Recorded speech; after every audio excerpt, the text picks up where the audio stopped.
రావయ్యా అరే రా నాయన సమయానికి వచ్చావయ్యా. ఈవేళ మా పంచాయతీకో గొడవ ఒకటి వచ్చింది, చిత్రమైన గొడవ. మరి నువ్వు చదువుకున్నవాడివి, పట్నం తెలివితేటలతో ఆ గొడవని మరి ఎలా ఎడగొడతావు? గొడవేటో చెప్పు పంతులు. అదే ఇదిగో మంగమ్మని చాలా పేద పిల్ల, దీన్ని పెళ్లి చేసుకుంటానని మాట ఇచ్చి అదిగో ఆ గోపయ్య చాలా తీశాట. దాంతో శాస్త్రం ప్రకారం దీనికి నెల తప్పిందట. కానీ దానికి నాకు ఏ సంబంధం లేదు. ఆ తల్లి కావడానికి కారణం నేను కాదు.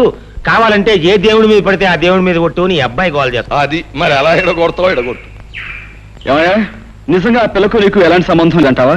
మా అమ్మతోడు, మా అబ్బతోడు, మా తాతతోడు. దానికి నాకు ఏ సంబంధం లేదండి. దాన్ని చూసిందే ఇప్పుడు. ఇంక దానికి నాకు సంబంధం ఏంటండి బాబు? అబద్ధం బాబు, వాడు చెప్పేదంతా అబద్ధం. ఆ పోలేరం శేషిగా నన్ను పెళ్లి చేసుకుంటానన్నాడు బాబు. నోర్మై, అయితే ఆ పోలేరమ్మని సాక్షిగానికి తీసురా. ఏమయ్యా అరే నువ్వేమంటావు? నా వల్ల కాదండి. ఈ అమ్మాయి చెప్పే మాటకు సాక్ష్యం లేనప్పుడు ఆ అమ్మాయి కడుపులో ఉన్న బిడ్డకు ఇతరే తండ్రిని ఖచ్చితంగా చెప్పలేం. కనుక దీనికి ఎలా తీర్పు చెప్పాలో నాకు అర్థం కావటం లేదు. రండి. కుర్రతనం తన అనుభవం ఏం సరిపోద్ది ఇలాంటి గొడవలు ఎడగొట్టడానికి? బోలే పిల్ల చూడు, ఇప్పుడు ఆడి బాబు గురించి నీకు తెలుసునో లేదో నిప్పు ఎప్పుడు కోసేసినా సరే ఆడ అబద్ధం ఆడ్డు. మరి అలాంటి కుటుంబంలో పుట్టాడాడు, ఆడ అబద్ధం ఆడతాడంటే నేను నమ్మను. మరి నీకంటావా? నీ చరిత్ర ఏటో నాకు తెలదు. కాకపోతే నీకు నేను చేసి ఉపకారం ఏంటంటే, కాస్తో కూస్తో ఉన్నాన్ని ఈ రకంగా అల్లరి పెట్టి ఏ ఎకరమో అరెకరమో సంపాదిద్దారనే యదవ ప్రయత్నం నువ్వు చేసినందుకు మాత్రం నీకు నేనేం జులమాన వేయడం లేదు. నీ కడుపులో బిడ్డకి తండ్రి ఎవడో ఊరు వదిలేసి దేశం మీద పడి ఎత్తుకో, వెళ్ళిపో.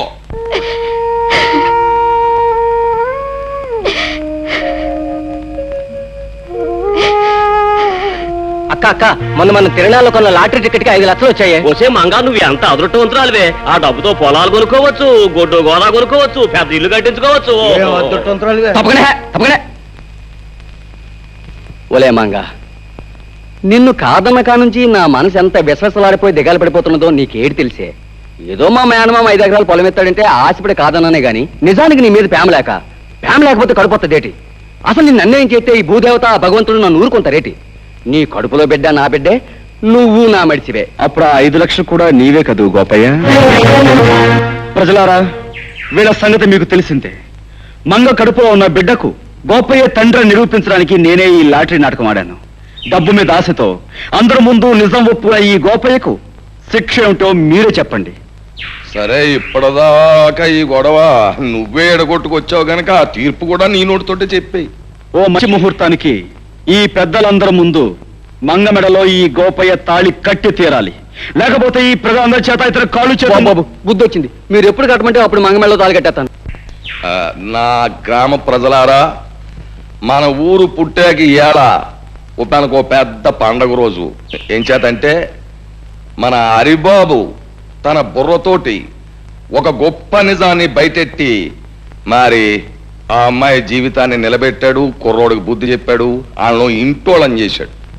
అంచేత పోబోతున్న మాతరం కంటే 100 ఏళ్ళు బతకవలసిన కుర్రాడు ఇప్పుడు గ్రామంలో ఉన్న సమస్యలన్నీ పరిష్కారం చేసి గ్రామంలో న్యాయాన్ని ధర్మాన్ని నిలబెట్టవలసిందిగా కోరుతూ ఈ కుర్చీలోకి వచ్చి కూర్చోమని, ఈ దండాన్ని తీసుకోమని మీ అందరి తరఫున కోరుతున్నాను. హరిబాబు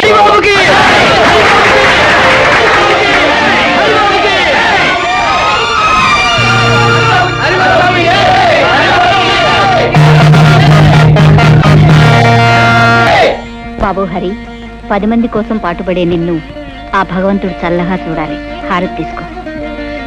నాకు ఈ హారతి కంటే ముఖ్యంగా కావాల్సిన మీ ఆశీస్సులమ్మా. ఊరందరికీ ఉపకారం చేసి నా లక్ష్యం నెరవేర్చుకోవాలంటే ఆది దంపతులంటే మీ ఇద్దరి దీవెనలో నాకు కావాలి. లే బాబు.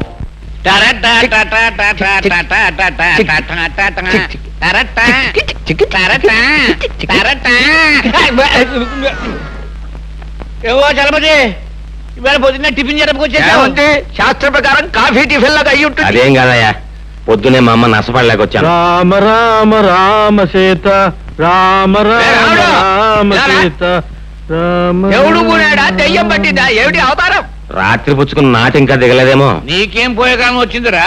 ఆ చేతుల్లో నీవు తీసుకెళ్లి పెరగదొడ్లో పారేసి అదే చేతితో కాఫీ టిఫిన్లు పట్టుకురా. రామచంద్ర ప్రభు హరే రామ హరే రామ నన్ను వెళ్ళండి. ఇది కళా నిజమా? హరే కృష్ణ హరే మధ్య మాంసాదులే తల్లిదండ్రులుగా భావించే ఇతను ఇలా తయారయ్యేడేమిటి? పెద్ద పులికి మీసాలు తీసేసి పంగనామాలు పెట్టినట్టుంది. ఎలా చూడడం ఆయన ముఖం? మతులు పోయి మాట్లాడకండి నాయనలారా. ఈ వేళ నుంచి మనందరం దైవభక్తిలో ఆధ్యాత్మిక చింతనలు పవిత్రంగా గడపాలి. అయ్యా, ఈ విషయంలో మమ్మల్ని వదిలేయండి. కాదు నాయన, ఇన్నాళ్ళు మనం స్వల్పమైన సుఖాల కోసం, ఆస్తుల కోసం, పదవుల కోసం పాకులాడాం. ఊరు బాధ్యతనంతా యువకుడైన హరికి అప్పగించేశాక ఇక ఈ శేష జీవితాన్ని రామనామస్మరణలో గడపాలి అని నిర్ణయించుకున్నా. ఈ నిర్ణయం స్కీమింగ్ మంచిదే. నేను వస్తాను. ఉండు, ఈవేళ పొద్దున్న మా ఆవిడ అవుతానండి, నేను వెళ్ళాలి. పంతవారం మైకి పెళ్లి ముహూర్తం పెట్టాలి. ఆగండి, ఒక్క అడుగు కూడా ముందుకు వెయ్యడానికి వీల్లేదు నాయనలారా. నాతో పాటు మీ అందరూ కూడా రామనామ సంకీర్తనంలో పవిత్రంగా బ్రతుకుతారు ప్రభువు అని ఆ శ్రీరామచంద్రుడికి నేను మొక్కేసుకున్నాను. పదండి. అదేమిటి పూజారి గారు స్వామివారి విగ్రహంలా అలా దిగుసిపోయారు? మా హరిబాబు పేర స్వామివారికి అర్చన చేయించండి. అలాగేనండి. రామ కోదండ రామ, చీకట్లో బతుకుతున్న మాకు హరిబాబనే దీపాన్ని ప్రసాదించి వెలుతుర్నిచ్చావు. మాకు ఊరికి ఎంతో ఉపయోగపడుతున్న ఆ చిరంజీవిని 10 కాలాల పాటు చల్లగా ఉండేలా ఆశీర్వదించు స్వామి. అనందయ్య రామా. నన్నొక్కడే కాదండి, ఊరందరినీ కూడా చల్లగా చూడమని ఆ భగవంతుని కోర. అదేమిటి హరిబాబు, స్వామి నిన్ను చల్లగా చూస్తే ఊరు నువ్వు చల్లగా చూస్తావనే నమ్మకం మాకుంది.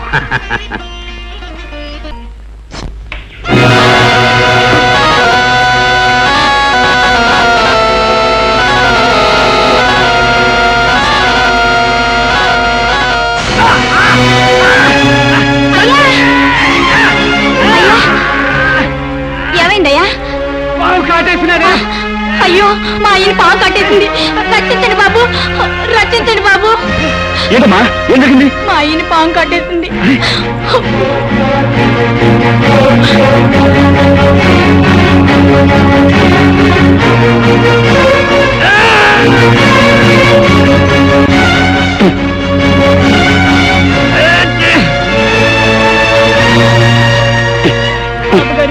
మా అయ్యకి మరేం పర్వాలేదమ్మా, ఎందుకని మంచిది. బ్రహ్మయ్య ఇంటికి తీసుకెళ్తే ఆయన ఏదైనా పసుముందు వేస్తారు. రండి. పొద్దున్నే ఆ వీధుల వెంట వెళ్ళడం ఏమిటి, ఆ కుక్కలు అరవడం ఏమిటి, ఆ పిల్లలు రాళ్ళిచ్చుకుని కొట్టడం ఏమిటి? ఏమిటి మనకి కర్మ? పోలేండి, పొద్దున్నే గుళ్ళు గోపురాలంటూ తిరిగినా రాత్రి అయ్యేసరికి మందు స్కీమింగ్ లోనే ఉన్నాం కదా. ఎలాగూ మందు కార్యక్రమం ఉంది గనక శాస్త్ర ప్రకారం ఆయన వచ్చేదానికి కాస్త భక్తి నటించి భజన చేద్దాం. అమరపడిపోతాడు జీవి. రామ రామ రామ సీతా, రామ రామ రామ సీతా, రామ రామ రామ సీతా, రామ రామ రామ సీతా. చాలా సంతోషం. మీరు అలా భక్తి పారవశ్యంలో చెలరేగిపోతుంటే ఈ సీతారాములు ఎంత ఆనందిస్తారు. కానీ రామభజనకు ఓ పద్ధతి ఉంది. దయచేసి భక్తులంతా తివాసి మీద ఆశీనులోకి వెళ్ళి. ఇవాళ తివాసి సెటప్ అనుకుంటాను. అది రాముడు ఆ పెట్టి తీసి ఎవరి వాళ్ళకి అందించి.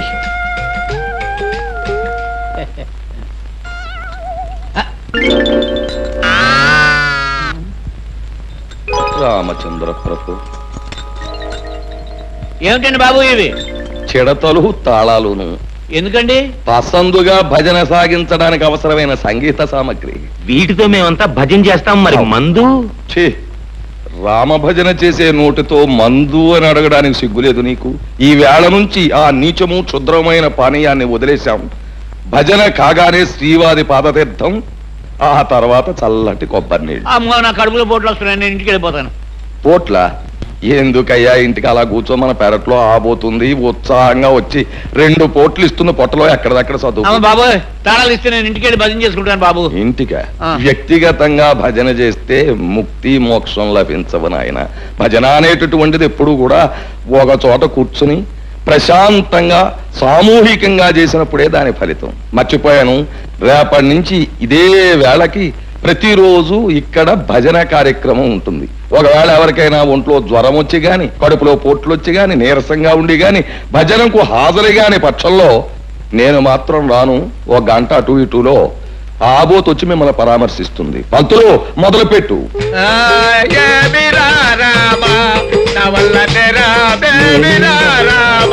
కార్యక్రమం ఉంటుంది. ఒకవేళ ఎవరికైనా ఒంట్లో జ్వరం వచ్చి గాని, కడుపులో పోట్లు వచ్చి గాని, నీరసంగా ఉండి గాని, భజనకు హాజరు గాని పక్షంలో నేను మాత్రం రాను. ఒక గంట అటు ఇటులో ఆబోత్ వచ్చి మిమ్మల్ని పరామర్శిస్తుంది. పంతులు మొదలుపెట్టు.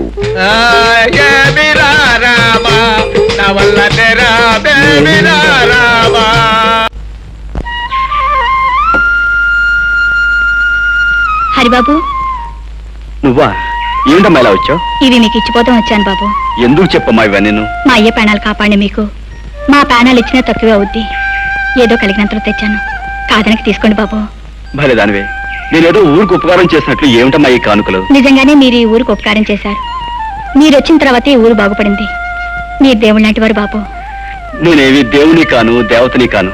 నీలాంటి మంచి మనసున్న చెల్లెమ్మకు అన్నయ్యను. అన్నయ్య, ఏమే వీడింకా రాలేదే? నీకు తెలియదేముందమ్మమ్మ. ఆ రాయుడు గారి కొలు నుంచి రావాలిగా, తీర్థం ప్రసాదం పుచ్చుకొని. ఈ రాయుడిగాడి జమ్మడి పానం నా బిడ్డకి ఏం మందు పెట్టాడు ఈ నమ్మరు మింగ. నన్నేమన్నాను గానీ మా రాయుడు గారిని తిట్టే స్కీమింగ్ అన్ని పెడితే మాత్రం నేను ఊరుకోనా? ఊరుకోపోతే ఊరేసుకుని చావరా సచ్చినాడ. అయినా నీకు ఆడి కాళ్ళ కాడ పడి ఉండాల్సిన కర్మమేమొచ్చిందిరా?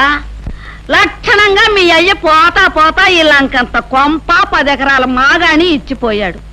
మహారాజులాగా కాలు మీద కాలేసి కూర్చోక అయినా నీకుండాలిరా బుద్ధి. నీకు పేణానికి పేణమైన అక్కని బావని ఊరు నుంచి ఎలేశాడు, రాక్షసి చచ్చినాడు. అయినా నీ కాడితో సావాసమేమిట్రా? ఆడి కలరా వచ్చి కొట్టుకుపోను. అమ్మా రెచ్చిపోతున్నా, నాకు ఒళ్ళు మండిపోతా చెప్తున్నాను. అమ్మమ్మ, ఆయనతో గొడవ ఎందుకు నువ్వు తిను? నువ్వు నోరు మూసుకోవే. ఏంట్రా ఒళ్ళు మండిపోతుందా? ఒళ్ళు మండిపోతే ఆ రాయుడుగాడు నువ్వు ఇద్దరు కలిసి పెద్ద చెరువులో దూకండి. ఇదిగో చూడు, ఇంకొకసారి నా దగ్గర రాయుడుగాడి మాట ఎత్తినా అన్ని పొగిడినా నాకు ఈ అన్నం కూడా సహించదు. తినపోతే మానేవే. మానే ఏంటి నువ్వు తినపోతే మానే. విన్నావా? మానేస్తాను రా, మానేస్తాను. ఒక్క పూట తిండి లేకపోతే నేను ఎంత వస్తాను అనుకున్నావా? ఆ రాయుడుగాడి పేరు చెప్పుకుని నువ్వే ముద్దలు తినరా? ఆఖరి కాడు సావాసం చేసి ఈడు కన్న తల్లినే అన్నం తినద్దనే కాడికొచ్చాడు. ఇక ముందు ఏమైపోతాడు? అమ్మమ్మ, నా మాట విను. ఇదిగా నేనెవరనుకున్నావే? సత్య స్వర్గానున్న సీతపల్లి హరిశ్చంద్ర పెళ్ళాన్ని. నేను మాట అంటే మాటి, నేను చచ్చినా తిన్ను. కన్న తల్లి కంటే, తోడుబుట్టిన అప్పు చెల్లెల కంటే, కట్టుకున్న పెళ్ళారి కంటే ఆ రాయుడు సచ్చినాడు ఎక్కువైపోయాడు వీడికి. ఎవరినమ్మా తిడుతున్నావు? ఇంకెవరని తిడతానయ్యా? నాకుండాడుగా ఓ సుపుత్రుడు, ఆడిని తిడతన్నా. ఆ రాయుడుగాడు పోసే 4 చుక్కలు మరిగి ఆడికి తొత్తైపోయాడు. ఇదేంట్రా అయ్యా అన్న అంతే. ఎంత ఎత్తుని ఎగిరి కన్న తల్లిని కూడా చూడకుండా నాకు అన్నం పెట్టను పబ్బు అన్నాడు. ఏంటమ్మా నువ్వు అన్నం తినలేదా? నాకొద్దు. కూర్చో, మాతో పొడి తిందువు గాని. నాకొద్దయ్యా, ఓ పూట తిండి లేకపోతే చచ్చిపోతానా? అమ్మమ్మ, నువ్వు తినకపోతే మేము తినం. అయ్యయ్యో, ఏంట్రా మనోడా? అదేంటి, నేను నీకేమవుతానని? చూడు, నేను అమ్మమ్మ అని పిలుస్తున్నానా, నువ్వు మనవడా అని మనస్ఫూర్తిగా పిలుస్తున్నావా? ఇంతకంటే మన ఇద్దరి మధ్య ఏ బంధం కావాలి చెప్పు. నా నాయనే, ఏ ఏళ్ళు చల్లగా ఉండు. పరాయి బిడ్డవి నీకున్న పాట అభిమానం లేకపోయింది ఆ యాదవకి. నా కడుపుని చెడబుట్టాడు రా. పోన్లే దా.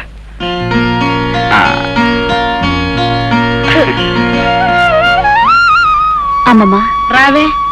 చూసావా నా మనవడు ఎట్టా అన్నం తినిపిస్తున్నాడో? నా చిన్నప్పుడే మా అయ్యి కూడా ఇట్టాగే తొడ మీద కూర్చోబెట్టుకుని గోరు ముద్దలు తినిపించేవాడు. ఇప్పుడు నా మనవడు తినిపిస్తున్నాడు. అమ్మమ్మని ఇంటికి తీసుకెళ్లి అన్నం పెడదామని వచ్చాను. కానీ ఇక్కడ అన్నంతో పాటు అమ్మమ్మకు అనురాగాన్ని ఆప్యాయతని కలిపి పెట్టే మనిషి ఉన్నాడని ఇప్పుడే తెలిసింది. కూర్చోండి. లేదయ్యా, నేను వెళ్ళాలి. నీ గురించి, నీ మంచి గురించి నలుగురు చెప్పగా విన్నాను. ఇప్పుడు కళ్ళారా చూస్తున్నాను. అమ్మమ్మ, వెళ్దాంరా. అరే మనవడా, ఇన్నాళ్ళకి నిజంగా నా కడుపు నిండిందిరా. ఇదిగో ఈసారి ఆడి మీద కోపం వస్తే నీ ఇంటికే వస్తా అన్నానికి. కోపం రాకపోయినా రావచ్చు, ఎందుకంటే అక్కడ ఉంది నీ కొడుకయ్యే, ఇక్కడ ఉంది నీ మనవడు. ఉంటారా? అయ్యో, ఇంకో ముద్ద. ఆ, అది నేను మాటంటే మాటే.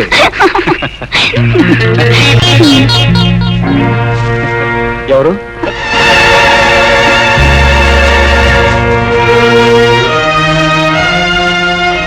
ఏమిటమ్మా నువ్వు చేసే పని? పెళ్లి కావాల్సిన దానివి పరాయి వాడితో ఇలా ప్రవర్తించడం తప్పని తెలియదా? ఆయన పరాయుడు కాదన్నయ్య, నన్ను కట్టుకోబోయే దేవుడు అని తను అన్నాడా లేక నువ్వే అనుకుంటున్నావా? ఆయన నోటితో ఆయనే చెప్పాడు. తొందరలోనే వాళ్ళ అయ్యకి చెప్పి నన్ను కట్టుకుంటాన్ని ఒట్టేసి మరీ చెప్పాడు. పిచ్చిదానా, పెద్దవాళ్ళ మాటలు నమ్మితే పేదవాళ్ళ బ్రతుకుల్లో చాలా పెద్ద దెబ్బ తినే ప్రమాదం ఉందమ్మా.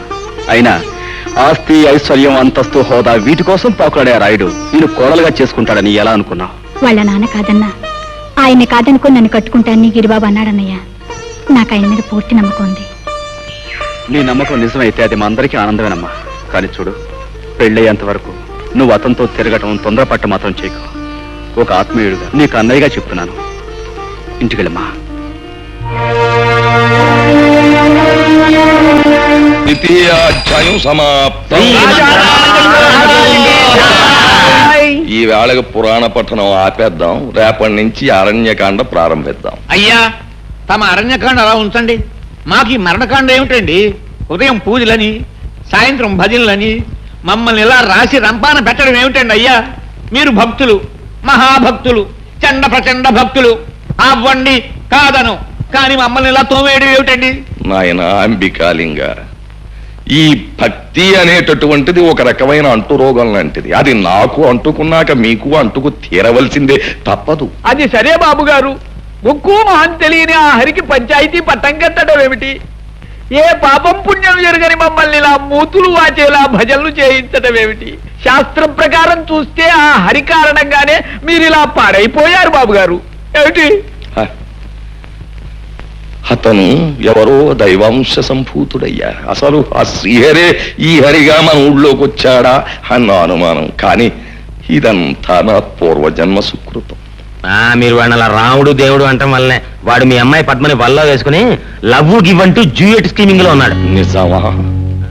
ఆహా, ఏమి నా భాగ్యము! నాను ఆ సకల మనోభిరాముడే మనస్సు పడ్డాడా? నా జీవితానికి అంతకన్నా కావలసినదేమున్నది? పద్మ, పద్మ, పద్మ, అమ్మాయి పద్మ. ఏమిటమ్మా పద్మ? ఏం లేదే. ఏమిటో చెప్పమ్మా. నా దగ్గర దాపలకం ఏమిటి పిచ్చి తల్లి? ఏమిటది? ప్రేమలేఖనా? నిజంగా తల్లి, హరి నువ్వు ప్రేమించుకుంటున్నారు అని తెలియగానే సాక్షాత్తు ఆ యొక్క శ్రీరామచంద్రుడు ప్రత్యక్షమైనంత ఆనందం కలిగిందమ్మా. చూడమ్మా, ప్రేమించడం, ప్రేమలేఖలు రాసుకోవడం, ఏకాంత స్థలాల్లో కలుసుకోవడం, ఇవన్నీ కూడా పురాణాల్లో దేవుళ్ళు కూడా చేశారు. చూడమ్మా, కుర్రాడు బుద్ధిమంతుడు, ప్రేమించు, చక్కగా ప్రేమించు. ఆ పెళ్ళయ్యేంత వరకు హద్దు దాటకుండా ఎంత తీవ్రంగానైనా సరే ప్రేమించు. ఏమీ బాధ లేదు, పైగా ప్రశస్తం కూడాను. ఏది ఆ ఉత్తరం ఒకసారి నన్ను చూడండి. కన్యాదానం చేయవలసిన తండ్రిని నా దగ్గర దాపరకం ఏమిటి? చూపించు, చూపించు.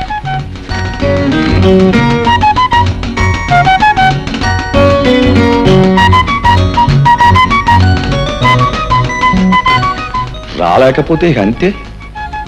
నువ్వు వెళ్ళాలి, చూడాలి, పలకరించాలి, కారణం తెలుసుకోవాలి. నువ్వు బయలుదేరి వెళ్ళాలి.